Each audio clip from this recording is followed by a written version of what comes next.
Ich habe 1000 Grad heißes Ding. Warte mal ganz kurz. Content.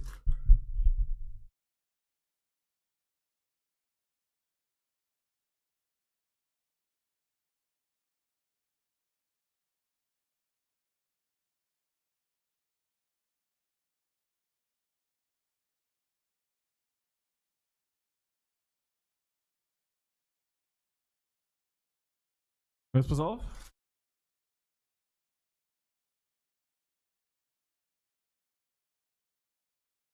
Ja, das ist gar nicht warm. Ah!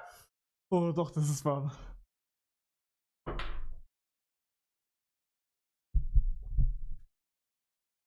Hast du schon mal Stinky gesehen in Real Life? Actually, ja. Das ist nicht mal ein Joke jetzt. Also ja, ich habe Stinky schon mal gesehen. Louisville. Hähnchen frittieren wieder Körner. Sebastian Lege lüftet das Geheimnis von KFC.